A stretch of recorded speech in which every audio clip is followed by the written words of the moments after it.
Alright, Marcel, so I peeled 5 yams. I got a half left, so I can show you the size.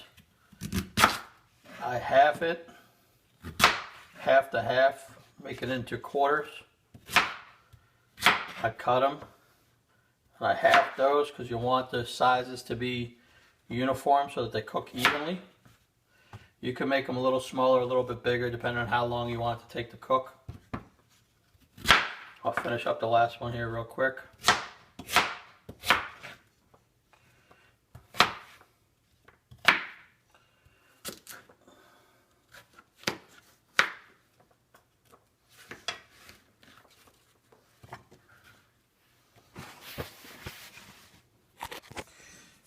And that's what it looks like right there with the yams all cubed up.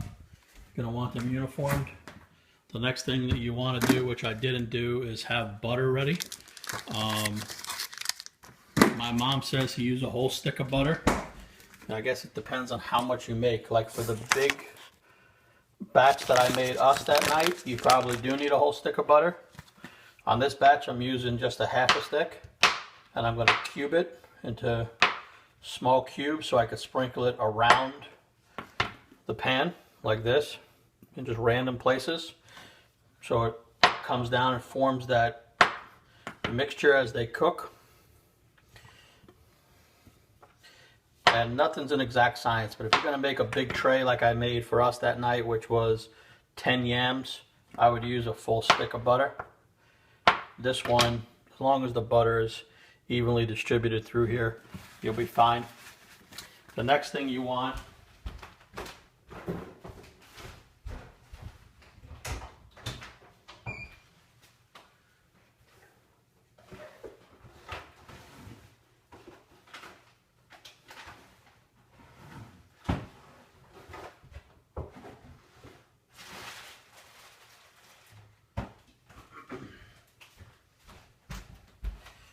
is to have all your ingredients ready, so if you're going to make a video for a friend, they can see what it is you're talking about.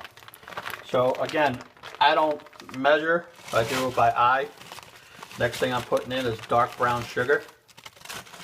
And really what I do is I just kind of evenly spread it across the tops here, just to kind of bring it out. The best thing about it is, if it looks like it's not enough, after I take it out the first half hour and give it kind of like a stir, I could always add more brown sugar. It'll melt down in time, because this thing cooks for like an hour and a half. If you really want it to cook down and make this mixture into like a nice syrupy mixture. So that's about all the brown sugar I'm going to add on top.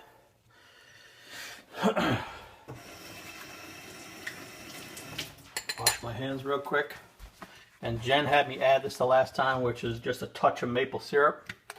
When I kind of take my maple syrup jug here, that's what it looks like with the brown sugar on top, so it's not too crazy. And then I'll get my maple syrup, and I'll just do a little pour. That might have been a little bit heavier than I did last time. So you can control the sweetness of this by adding or subtracting the brown sugar and the maple syrup. I preheat the oven to 375, and I let that cook. And every half hour I'll take it out, I'll run a spoon through it, stir it through, and put it back in. Hour, hour and a half, depending on how thick your cubes are and how soft they get. And then usually, because we're cooking other things, I'll take it out.